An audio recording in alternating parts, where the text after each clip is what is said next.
Boa noite, meus queridos irmãos. Que a graça e a paz do nosso grande Deus e Salvador Jesus esteja sobre todos. Estamos aí com mais um vídeo. Esse vídeo será um vídeo um pouco mais técnico que o primeiro vídeo, devido a alguns vídeos que circularam na internet sobre o assunto. Por isso, queremos fazer essa análise, uma análise mais técnica um pouco após breves considerações. Primeiro, eu gostaria de ler um comentário que ilustra bem esse assunto, esse embate entre a Trindade e os unicistas, os antitrinitarianos. Eu ler um trecho do livro do Dr. Milton Torres, que se encontra no livro Tentaram a Deus no Seu Coração, a Controvérsia Antitrinitariana. Falando sobre os antitrinitarianos, ele diz o seguinte: diversas vezes o movimento nasceu e amadureceu, mas logo entrou em extinção. Esse desempenho intermitente dos opositores à doutrina da Trindade tem uma explicação existencial simples: as pessoas esquecem.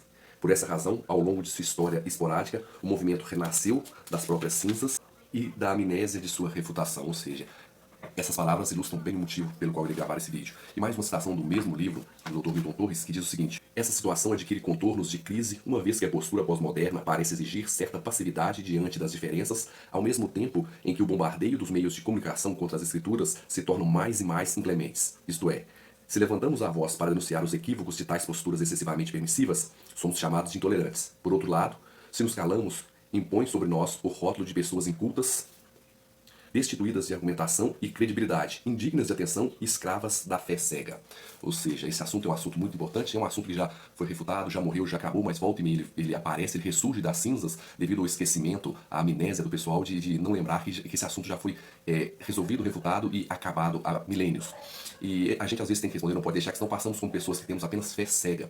E uma frase que eu vivenciei de uma escritora cristã norte-americana, Ellen White, conhecida demais por mim, ela diz que nenhuma verdadeira doutrina tem algo a perder sob a minuciosa investigação, antes se fortalece dela. Ou seja, qualquer doutrina bíblica verdadeira, enquanto mais você investigar, enquanto mais você analisar, mais essa doutrina se fortalecerá, que é o caso da doutrina da Trindade. Eu estou gravando esse vídeo devido a dois vídeos que vi na internet falando sobre Zacarias 12:10, ou seja, falando sobre o último vídeo que gravei, na qual citei o texto de Zacarias 12:10. Esses dois vídeos eu quero agradecer aos donos dos canais que me proporcionaram a oportunidade de fazer esse material, pois se eles não tivessem gravado os vídeos deles, eu não teria material para gravar esse vídeo. Eu quero agradecê-los pela oportunidade, pelo material que apresentaram, que deu base para esse material. Nesses dois vídeos, um dos vídeos é de um senhor muito educado, uma voz boa, uma educação excelente, típico dos irmãos das Testemunhas de Jeová, e o outro vídeo é de um rapaz que eu acredito que seja, eu não sei, eu estou tentando descobrir ainda, que seja do professor Boquinha.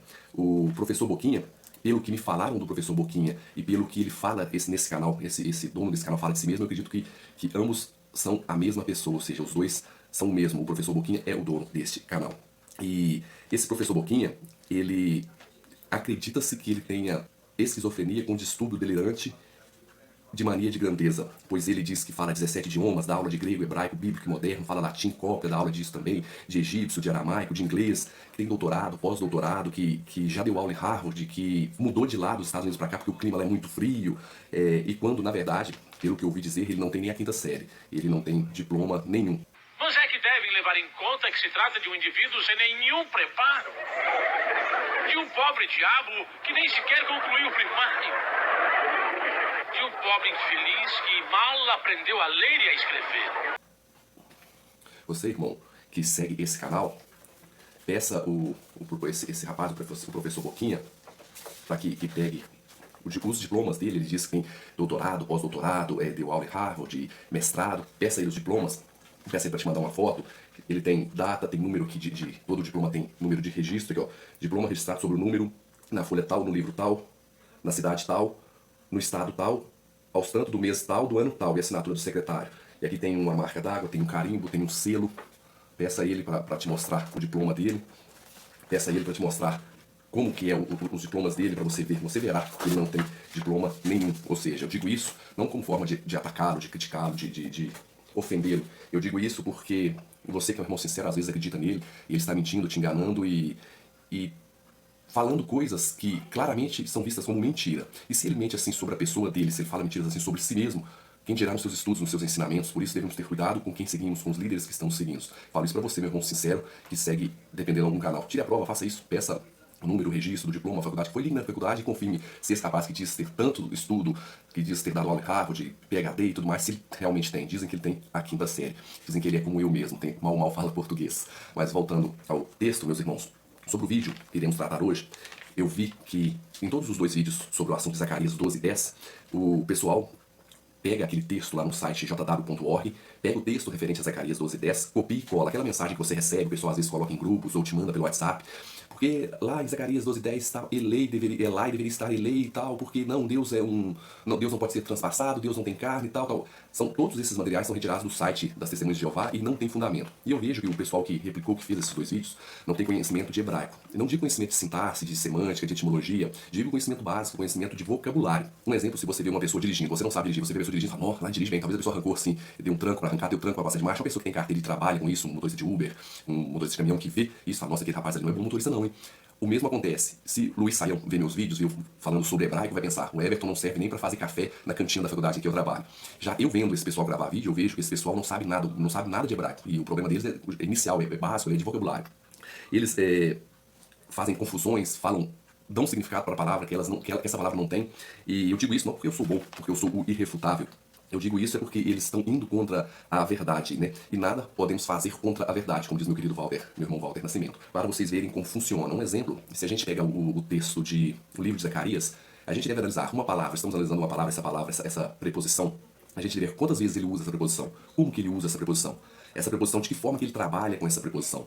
Se uma palavra que aparece uma única vez na Bíblia, um rapax legômeno, se não, em quais livros essa palavra foi usada, como ela foi usada, e no caso dessa preposição, que é uma coisa comum, muito usual, a gente deve analisar como que ele usou ela no seu livro, quais formas dessa preposição ele usou ao longo do livro, e quantas vezes ele usou e de que forma que ele trabalhou com essa preposição, para assim iniciarmos um trabalho de sintaxe do texto. Isso que deve ser feito. E eu vejo que nem nos vídeos isso foi feito, o pessoal apenas replica uma informação que nem é verdadeira. Se analisarmos, meus irmãos, devemos pegar esses materiais e conferir. Tudo que a minha igreja me passa, eu vejo alguma informação de um livro, revista da minha igreja, eu vou pesquisar para ver se de fato o material está correspondendo com a verdade. O pessoal não copia e cola e não olha nada. Eles estão dizendo aí, eu vi um monte de material, eles dizendo que elei significa, a preposição elei significa aquele. Isso não é verdade, isso não existe, né? E a partir de agora eu vou explicar aqui e vocês verão que eles mudarão os comentários deles em seus próximos vídeos e em suas explicações. Elei não significa aquele, a confusão que eles fazem. Aquele, quando a gente analisa o hebraico bíblico, quando a gente começa a entender o pronome demonstrativo, né? Esta, aquele, o pronome demonstrativo em hebraico, o pronome demonstrativo aquele, ele tem a mesma forma do pronome pessoal da terceira pessoa, ou seja, ru para homens e ri para mulher. É a mesma forma. E o jeito que o pronome demonstrativo, que difere ele do pronome pessoal de terceira pessoa, que o pronome demonstrativo, ele tem uma função semelhante à de um adjetivo no hebraico. E por isso ele fica fácil de identificar, ou seja, elei não significa aquele, elei é apenas para, em direção de. A preposição el, uma forma alongada, digamos assim, da preposição el. Esqueçamos a norma culta e a linguagem coloquial, é como se fosse em português pra e para. Elei e el é a mesma coisa, o mesmo significado, é a preposição para, em direção a. É a mesma coisa. E elei é uma forma arcaica da preposição el, né, para. E o pessoal eles têm dito aí que significa aquele. E quando a gente olha, irmãos, essa preposição elei no texto, quando fazemos uma análise no texto de Zacarias, a gente vê que Zacarias usa muito as preposições. Zacarias, ele usou de forma exacerbada a preposição. Eu anotei aqui, eu fiz uma análise rápida no meu trabalho, uma folguinha que tive, eu fiz uma análise rápida sobre isso. Zacarias, usando a preposição el, para, em direção a, ele usa a preposição 67 vezes. Eu fiz uma conta rápida, pode ser que faltou alguma, mas no mínimo 67 vezes ele usa a preposição el, no mínimo 67 vezes. 25 das 67 vezes, Zacarias, ele usa essa preposição com um sufixo pronominal para mim, para ele, para vós. No caso, lá ele usa aleihem, que é para vós, masculino, ele usa elai, para ele, masculino, ele usa elai, que é para mim. Ele faz vários usos da preposição para com o sufixo pronominal. E ele também faz usos da preposição na sua forma simples, né, el. Ele usa pelo menos 17 vezes essa preposição na sua forma simples, na sua forma básica, el. Ele usa 17 vezes essa preposição dessa forma. E na forma arcaica, alongada, elei, ele não usa nenhuma vez. Ou seja, em todo o livro de Isaías encontramos 67 vezes a preposição el, 25 dessas vezes com sufixo pronominal, 17 dessas vezes a preposição pura e simples e nenhuma vez a preposição elei, com o significado de elei. Explicarei um pouco mais à frente. Porque eles podem dizer, não, mas a pontuação, a vocalização massorética que determinou aquilo. Quando a gente pega o texto, se a gente olhar o texto, para, em determinados contextos, não serviria.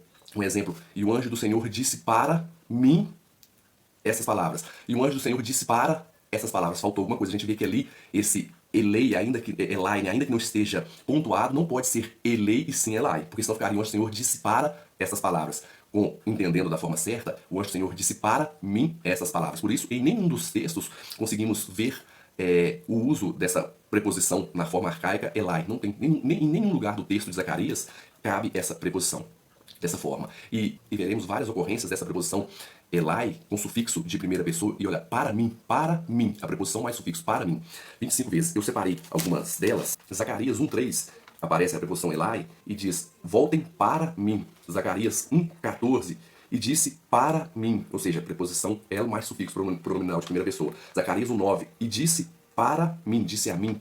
Zacarias 5:11 respondeu a mim, respondeu para mim. Zacarias 6, verso 8 diz assim, e disse a mim, ou disse para mim, preposição el mais sufixo de primeira pessoa. Em Zacarias 5, verso 3, mesma coisa. Então disse a mim, disse para mim. Em Zacarias 5:5 diz assim, então disse para mim. E nesse mesmo contexto vemos a preposição el na sua forma normal.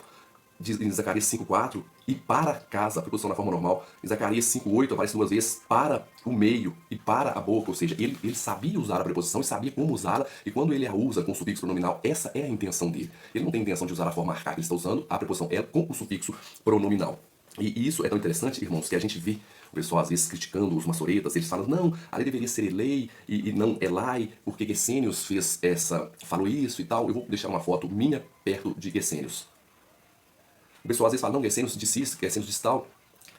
O trabalho que os maçoretas fizeram é um trabalho infinitamente melhor e maior que Gesenius. Por mais que Gesenius seja um erudito, um estudioso, nota 1000 quem sou eu para falar dele, mas o trabalho dos maçoretas é o melhor trabalho que existe de questão textual na face da Terra. Os maçoretas, eles faziam um trabalho extremamente complexo. Os maçoretas, eles não eram cristãos, eles eram judeus. Né, havia duas famílias, né, a família Ben Asher e a família Ben Naphtali, a mais famosa, a família Ben Asher. Né, há uma discussão na academia se eles eram judeus rabanitas ou caraítas, mas eles eram judeus e não cristãos. Eles não tinham envolvimento nenhum, nada com o cristianismo. Eles não tinham compromisso nenhum com o cristianismo. Eles eram extremamente profissionais e meticulosos e eles contavam as palavras, contavam as letras, contavam as linhas, contavam as colunas. Se desse alguma diferença nessa contagem, eles pegavam o manuscrito e rasgavam, jogavam fora de um processo para isso também.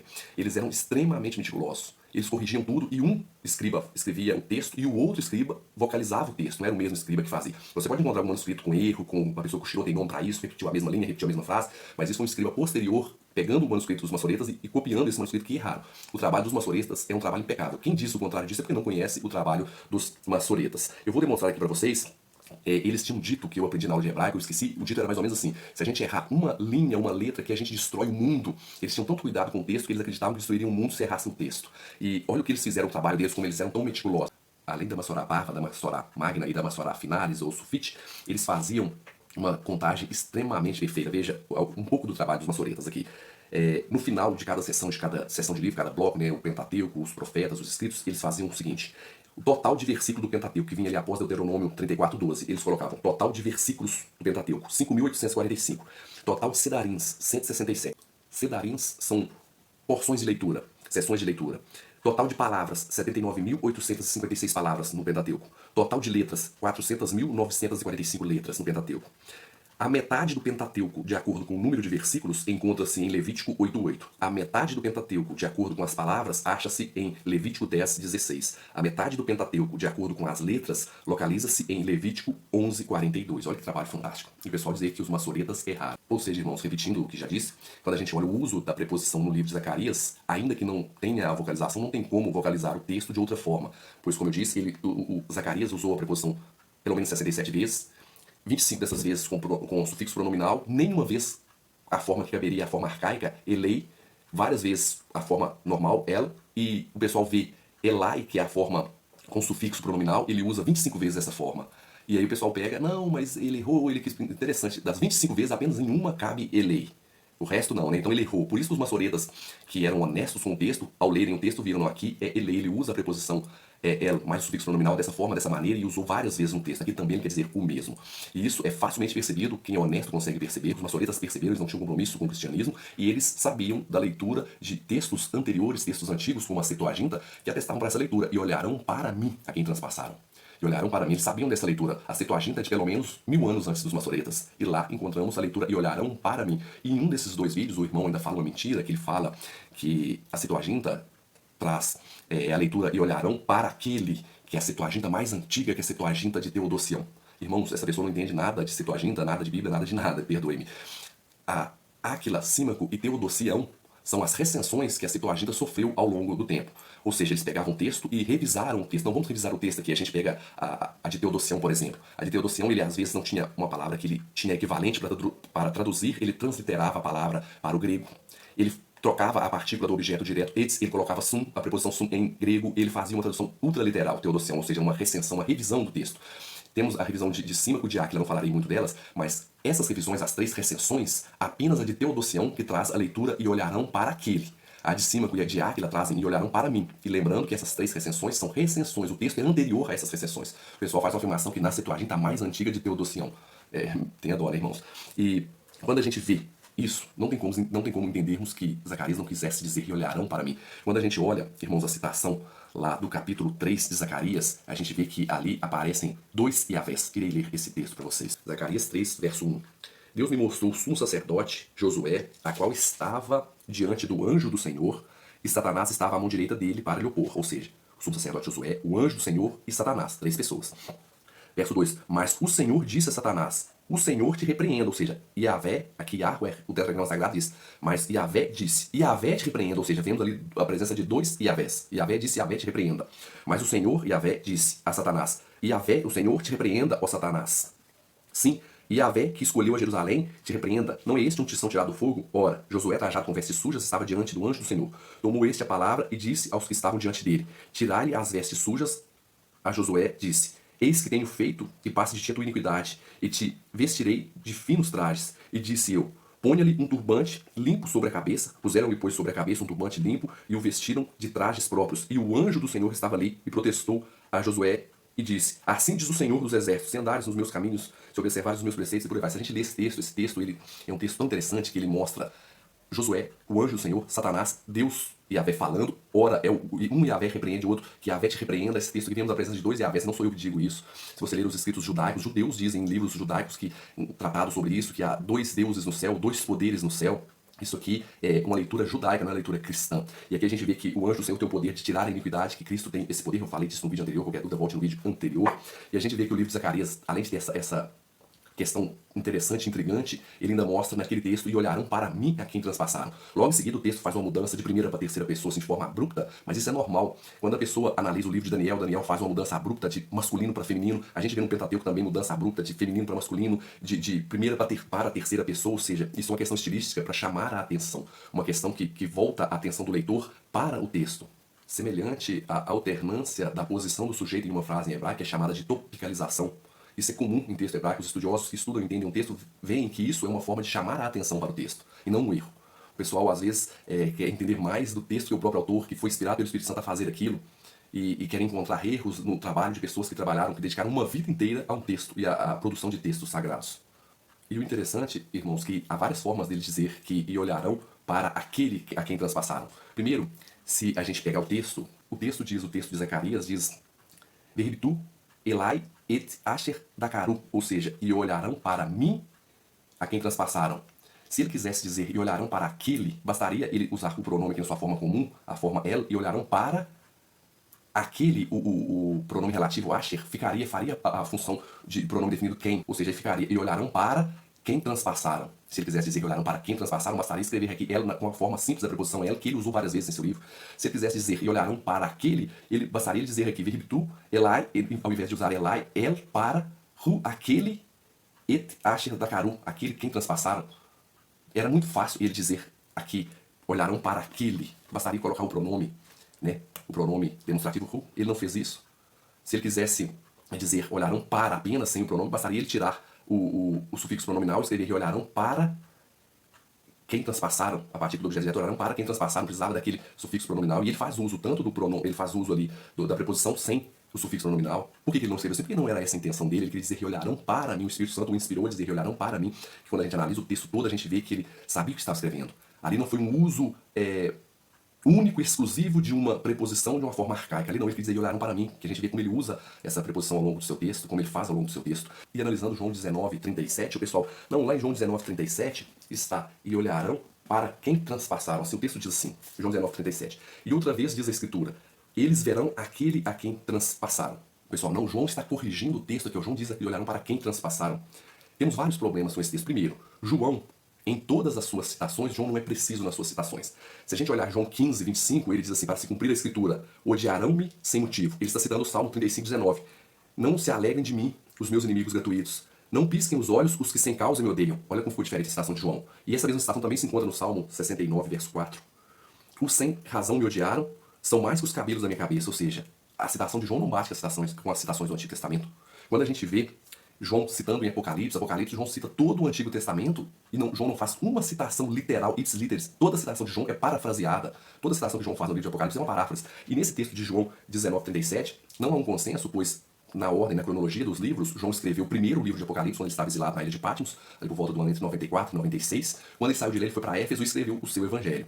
E no seu Evangelho, que foi o último livro a ser escrito, a linguagem que ele usa, a gente vê que é uma linguagem totalmente helenística, né, até os vocabulários, a gente vê que alguns estudiosos fazem referência que João aqui está fazendo referência não a Zacarias 12:10, mas referência ao livro do Apocalipse em Apocalipse 1:7. Sabe, está citando Apocalipse e não Zacarias. Há essa divergência também, pessoal. Não, mas ali o texto de João está corrigindo. Um texto não corrige o outro, meu irmão. Um texto complementa o outro. Quando a gente olha, e se a gente olhar Romanos, verso 17, é interessante. Paulo diz, visto que a justiça de Deus se revela no Evangelho, de fé em fé, como está escrito, o justo viverá por fé. Paulo diz, o justo viverá por fé. Quando a gente olha no texto maçorético, está o justo viverá pela sua fé, no texto maçorético. E na Septuaginta está o justo viverá de minha fé, da fé de Deus. Ou seja, Paulo não citou nem a Septuaginta, nem o texto maçorético. Paulo citou, inspirado pelo Espírito Santo, de memória meio que parafraseando o texto. Isso não anula nenhum dos outros textos. Isso não é um motivo para anularmos um texto. Um não está corrigindo o outro. O Espírito Santo quis que ele dissesse dessa forma. O Espírito Santo o inspirou a dizer isso. E se a gente olhar aqui, também, como eu disse no último vídeo, se a gente olhar em Números, no capítulo 21, verso 5, diz que Yahvé é o tetragrama sagrado, Yahweh, diz que Yahweh mandou serpentes abrasadoras para morderem o povo, em Números 21, verso 5. Em 1 Coríntios 10:9, a crítica textual nos mostra que nos manuscritos mais antigos, diz que foi Cristo que enviou as serpentes abrasadoras, ou seja, foi Cristo ou foi Yahvé? Um texto complementa o outro, um não exclui o outro. Quando a gente olha Êxodo 12:51, diz que Yahvé tirou o povo da terra do Egito. A gente indo para Judas, capítulo 5, diz que Jesus é quem tirou o povo da terra do Egito. Ou seja, um texto não anula o outro, um texto complementa o outro. E se olharmos, um texto que eu gosto muito de lê-lo aqui, se olharmos o texto escrito por Moisés, o mesmo texto escrito duas vezes, Êxodo capítulo 20, verso 8 ao 11, diz assim, falando sobre o mandamento do sábado. Lembra-te do dia de sábado para o santificar, 6 dias trabalharás e farás toda a tua obra, mas o sétimo dia é o sábado do Senhor teu Deus. Não farás nenhum trabalho, nem tu, nem teu filho, nem tua filha, nem teu servo, nem tua serva, nem teu animal, nem forasteiro das tuas portas para dentro. Porque em 6 dias fez o Senhor os céus, a terra, o mar e tudo que nele há, e ao sétimo dia descansou. Por isso o Senhor abençoou o dia de sábado e o santificou. Ou seja, aqui Moisés diz que eles deveriam guardar o sábado, porque em 6 dias lá na criação Deus fez os céus, a terra, o mar, tudo que nele há, e descansou no sétimo, por isso abençoou e santificou o dia de sábado. Aqui em Êxodo 28 ao 11. Quando a gente vai para Deuteronômio, no capítulo 5, o mesmo texto dito por Moisés também está dessa forma aqui. Deuteronômio capítulo 5, verso 12 ao 15.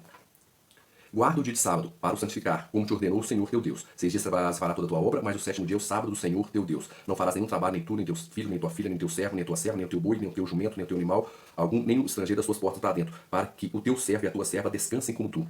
Porque te lembrarás que fostes servo na terra do Egito, e que o Senhor teu Deus te tirou dali com mão poderosa e braço estendido, pelo que o Senhor teu Deus te ordenou que guardasse o dia de sábado. Ou seja, coloca os dois textos um ao lado do outro. Vocês verão uma diferença gritante entre os dois textos. Os textos não são excludentes. O sábado ele é um memorial da criação e ele também é um memorial da redenção. Um texto complementa o outro, não exclui, eles não são excludentes, são complementares. E assim, devemos ver o texto de João citando Zacarias, ou quem sabe citando Apocalipse 1, verso 7. O que devemos ter em mente é que a Bíblia é toda inspirada por Deus. O Espírito Santo inspirou Zacarias a escrever, e olharão para mim a quem transpassaram. O Espírito Santo inspirou Zacarias a escrever dessa forma, Yahvé dizendo, olharão para mim a quem transpassaram. No livro de Zacarias vemos 2 Yahvés. E João, citando esse texto, diz, da forma parafraseada que ele diz, e olharão para quem transpassaram. Isso não é uma exclusão. O importante é que o texto de Zacarias diz que olharão para mim. E João sabe disso. Em João 1, ele diz, no princípio era o verbo estava com Deus e o verbo era Deus. Há inúmeros textos que provam a divindade de Cristo, que provam a trindade na Bíblia. Tem irmãos que acham que dependemos apenas desse texto. Esse é um texto que a gente não explica direito, a gente não trabalha direito, o pessoal acha que é um texto fraco e que ele não está a nosso favor. Eu estou escrevendo, demorará um pouco para sair um livro sobre a Trindade, e graças a vocês, esse material que eu produzi hoje, estará em meu livro sobre a Trindade. Ele não estaria em meu livro se não fosse vocês produzindo os vídeos e fazendo com que eu me debruçasse mais sobre esse texto para fazer esse material. Ou seja, tudo que falei nesse vídeo estará em meu livro sobre a Trindade. Eu agradeço a vocês pela ajuda, pela força. E, como diz meu irmão Walter, né, não devemos ir contra a verdade, nada podemos contra ela. Espero ter ajudado com esse vídeo. Esse vídeo aqui é uma forma de esclarecer esse dilema. Aqui, irmãos, eu vejo que o que é ensinado, às vezes, por muitos irmãos das Testemunhas de Jeová, que se dizem líderes, é conversa para enganar, para poder ludibriar vocês. Né? E essa ideia, que já foi sepultada há anos e novamente vem voltando à tona e será sepultada novamente, que é a doutrina dos antitrinitarianos, o unicismo, o fim dessa doutrina é o seguinte: